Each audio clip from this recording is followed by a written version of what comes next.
पितृगणाय विद्महे जगद्धारिणे धीमहि तन्नो पितृ प्रचोदयात। ओम नमः शिवाय। हर हर महादेव।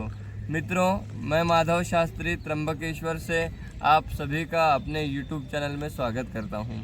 मित्रों, आज हम बात करने वाले हैं नारायण नागबली की पूजन के बारे में। आखिर क्यों की जाती है नारायण नागबली की पूजा, क्या कारण है, कैसे करवानी चाहिए, कितने दिन की पूजा है, कितना खर्चा आता है, सारी जानकारी मैं आपको आज इस वीडियो के माध्यम से देने वाला हूँ। मित्रों, जब हमारे पूर्वज रुष्ट होते हैं या प्रसन्न नहीं होते हैं, तब हमारे घर में कुल में पितरों का दोष लगता है। पितरों का यानी पितृदोष लगने के कारण विवाह ना होना, संतति ना होना, नौकरी में बाधा आदि प्रकार की समस्याओं का सामना करना पड़ता है। जब हमारे पितृ हमारे ऊपर रुष्ट होते हैं तब वो हमें आशीर्वाद नहीं देते हैं। पितृदोष लगने के कारण हमारे जीवन में नौकरी, व्यापार, विवाह, शिक्षण, संतान, इन 5 क्षेत्रों में परेशानियां आती हैं। तो शास्त्र में बताया गया है कि पितृदोष निवारण के लिए हमें नारायण नागबली नामक पूजा विधि करनी चाहिए। नारायण नागबली नामक पूजा विधि करने से हमारे जो कोई भी पूर्वज प्रेत योनि में हैं, उन्हें उस प्रेत योनि से सद्गति प्राप्ति हो जाती है। नारायण नागबली पूजन करने से हमारे जीवन में जो कुछ भी परेशानियां आ रही हैं, ये सारी परेशानियां मुक्त हो जाती हैं।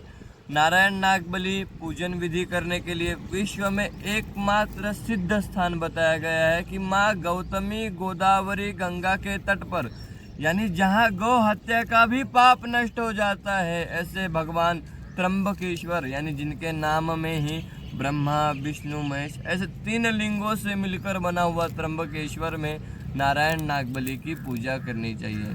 त्र्यंबकेश्वर में शमशान घाट में नारायण नागबली की पूजा करवाई जाती है। अगर आपको नारायण नागबली का पूजन का आयोजन करवाना है तो सबसे पहले आपको पंडित जी से संपर्क करना है। पंडित जी से संपर्क करने के बाद में पंडित जी आपको पूजा के मुहूर्त भेजेंगे। जो भी मुहूर्त आप चुनेंगे उसके एक दिन पहले शाम 6 बजे तक आपको त्र्यंबकेश्वर आ जाना है। त्र्यंबकेश्वर आने के बाद में नारायण नागबली ये जो पूजा होती है, ये 3 दिन की पूजा होती है, जिसमें सबसे पहले दिन आपको कुशावर्त कुंड में स्नान करना है। स्नान करने के बाद में शमशान घाट पर पंडित जी के साथ जाना है, वहाँ आपकी नारायण बलि होगी। नारायण बलि होने के बाद में आपको रूम पर आ जाना है। भोजन पानी प्रसाद ग्रहण करने के बाद में रूम में ही रहना है। दूसरे दिन फिर उठना है, फिर से शमशान घाट जाना है, वहाँ नाग बलि होगी। नाग बलि होने के बाद में तीसरे दिन आपका गणपति पुण्यावाचन शुद्धिकरण होगा। ऐसे कुल मिलाकर के 3 दिन की आपकी नारायण नागबली की पूजा होगी। पूजन की जानकारी में देखा जाए तो आते समय आपको अपने साथ में 3 चीज़ लेकर आनी है। पहली बात यानी अपने पूर्वजों के नाम, कि जो कोई भी पूर्वज आपके परिवार में जिनका स्वर्गवास हो गया हो, जैसे दादा दादी, परदादा परदादी, वृद्ध परदादा वृद्ध परदादी, जिन भी पूर्वजों का स्वर्गवास हो गया हो, उन सभी का नाम एक कागज़ पर नोट करके ले आना है। दूसरी बात यानी पूजा में पहनने के लिए वस्त्र, जैसे पुरुष होंगे तो धोती गमछा या कुर्ता पैजामा सफ़ेद कलर का, महिलाओं के लिए सफ़ेद कलर की साड़ी।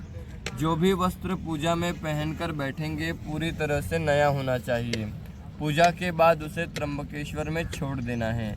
जिनका पूजन है उनकी जन्म कुंडली या date of birth, time, place जो आपके पास हो साथ में ले आना है। बाकी कुछ लाने की आवश्यकता आपको नहीं है। उसके बाद में नारायण नागबली इस पूजन विधि में 3 दिन के रहने की तथा 2 व्यक्तियों की भोजन की व्यवस्था ये हमारे तरफ से करवाई जाती है।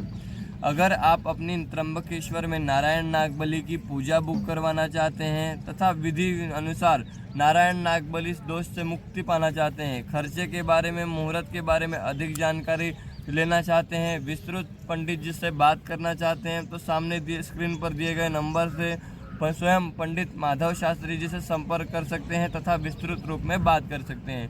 फिर मिलते हैं एक बार नई वीडियो में। ओम नमः शिवाय। हर हर महादेव।